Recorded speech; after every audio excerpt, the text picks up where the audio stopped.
સીતારામ, જય માતાજી, જય શ્રી કૃષ્ણ. કેમ છો બધા? મજામાં જશો?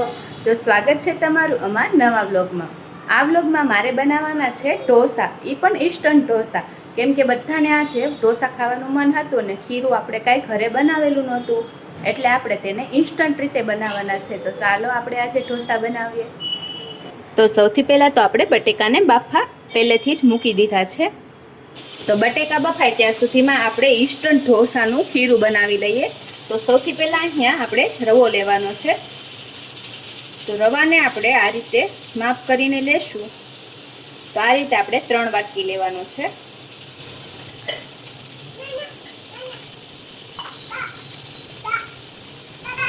આ રીતે 3 વાટકી રવો લેશું અને તેની સામે આપણે 1 વાટકી જેટલો ચણાનો લોટ લેવાનો છે.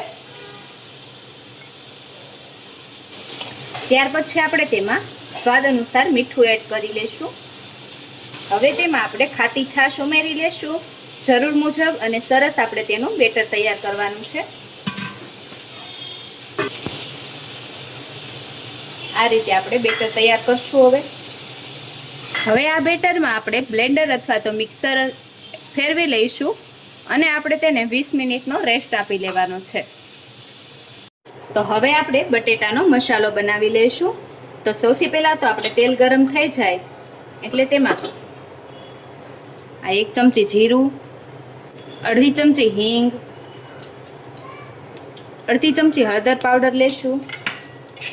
તેમાં આપણે આ કાંદાને કટિંગ કરેલા અને મરચાંનું કટિંગ કરેલું છે તેને એડ કરી લેશું. અહીંયા આપણે સાદો અને સિમ્પલ જ મસાલો બનાવવાનો છે એટલે આ રીતે આપણે બનાવી લઈશું. હવે તેને સરસ એવું મિક્સ કરવાનું છે.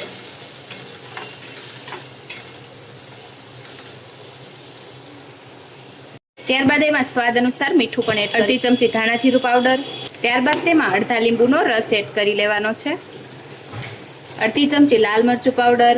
ત્યાર પછી આપણે બાફેલા બટેકા એડ કરવાના છે અને તેને આ રીતે આપણે મેશ કરી લેવાના છે. તો મસાલો આપણો બસ સરસ એવો બનીને તૈયાર છે. તો આપણે તેમાં લીલા ધાણા પણ એડ કરી લેશું અને સરસ એવું મિક્સ કરી લેશું. તો બીજી બાજુ આપણે હવે દાળનો વઘાર બેસાડી લેશું. મારે અહીંયા ફટાફટ ઢોસો બનાવવાનો હતો એટલે મેં સાદી અને સિમ્પલ આપણે રેગ્યુલર દાળ બનાવીએ તે જ એની હારે બનાવી લીધી હતી. તમે તેની સાથે સાંભાર પણ બનાવી શકો છો. તો લોટી છે તે આપણી એકદમ સરસ રીતે તપી ગઈ છે. તો આપણે તેના પર આ રીતે પાણી એડ કરી લઈશું અને લોટીને છે તેને થોડીક ઠારી લઈશું. હવે તેને આપણે આ રીતે કપડાની મદદથી આ રીતે સાફ કરી લેવાની છે. ગેસની ફ્લેમ એકદમ થોડીક ધીમી કરી લઈશું અને આપણે બેટર છે બનાવેલું છે તેને આ રીતે આપણે તેની ઉપર પાથરવાનું છે.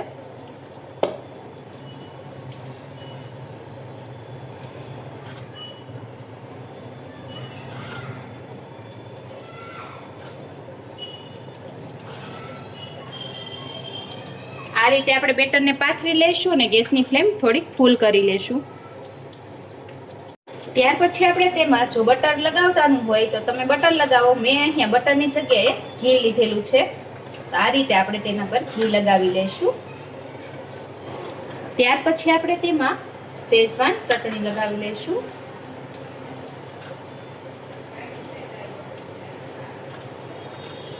ત્યાર પછી આપણે તેમાં જરૂર મુજબ ચીઝ એડ કરવાનું છે. ઉપરથી લીલા ધાણા એડ કરી લેશું. હવે આપણે તેને આ રીતે રાઉન્ડમાં વાળી લઈશું. તો આપણું આ મસાલા પેપર બનીને રેડી છે. જે એકદમ સરસ એવું ક્રિસ્પી અને મસાલેદાર બનેલું છે. તો હવે આપણે બનાવીશું મસાલા ઢોસો. તો સૌથી પહેલા આપણે જેમ પહેલા જ પેપરમાં મસાલો પાથર્યો એટલે બેટર પાથર્યું એ જ રીતે આમાં પણ બેટરને પાથરી લઈશું.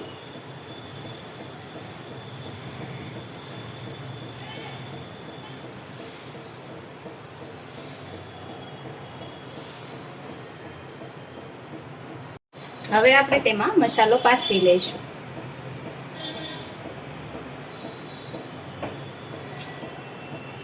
ત્યાર પછી આપણે પેપરને આ રીતે ફોલ્ડ કરી લેવાનું છે. ત્યાર પછી આપણે આ રીતે ઢોસાને વાળી લઈશું. તો તૈયાર છે આપણો મસાલા ઢોસો. તો સરસ મજાના આપણા મસાલા ઢોસા, પેપર, દાળ અને મસાલો બનીને તૈયાર છે.